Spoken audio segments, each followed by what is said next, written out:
gives out the main speech. The chief sort of sit back, but he's always there in advisory position.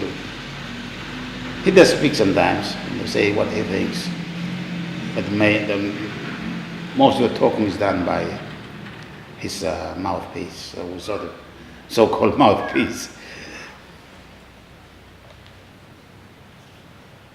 And that meeting would be attended by men only, or men and women? If you have an important meeting to discuss an issue?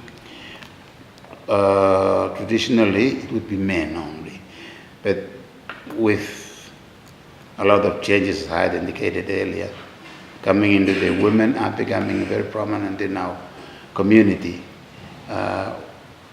We have one here, for example, Aneityum has one meeting for clan leaders the 6th of each month, and the 10th is for everybody, men and women, that come in together and they exchange ideas, talk over issues that affect the lives of the people in the community. I have indicated earlier that we have made a lot of challenges because people just don't want to listen to what the chief says.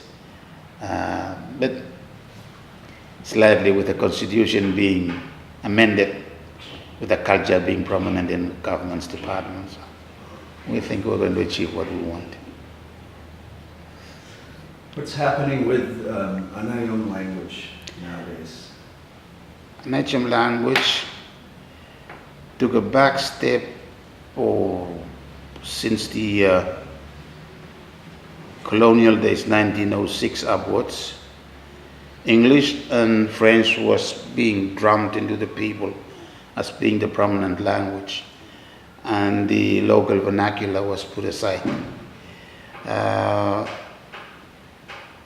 But I think a few years ago they've decided to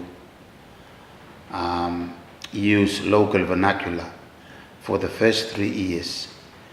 And I think Aneityum is being used as a Kenyan Big now. It started 3 years ago. The government has made a policy saying those three first years are going to be taught in languages of the area, but it hasn't put out any structure whereby they was going to follow. Aneityum is the only one. They've just had a meeting 2 weeks ago. They had an expert coming in from, I think he's from Patmos in the Mediterranean. He's Nick, I can't remember his, Professor Nick. He's a linguist, I think, yes. And he's been advising the people on that. And all the kindergartens are adopting that. So next year onwards, they are going to use local vernacular. Kindergartens, first year, second year, third year, and then the fourth year. Chief Simon, and is our chief, and that's Charlie there. Charlie is also an elder in the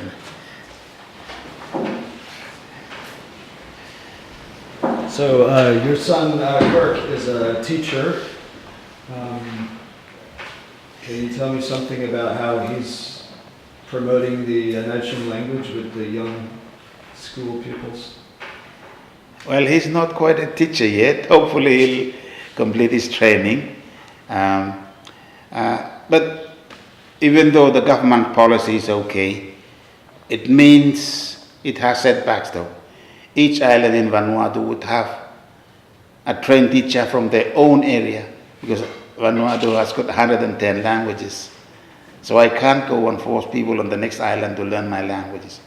So they have to come into their own islands and teach a local language. For them to be teaching in another island from another vernacular area, they'd be speaking Pishlama, which is our local. So the teachers here, are they from Aneityum or are they from other islands? We have some Aneityum teachers. In fact, we have 2 trained teachers here. But the other ones from the next island, Tanna. But since the policy came into force, the teacher had to learn pretty hard, and within 1 year, she has been able to speak Aneityumese and teaching the kids from class 1. It's hard work for her, but she did manage. She's an exception, though. You can't expect everybody to be doing that all over the island.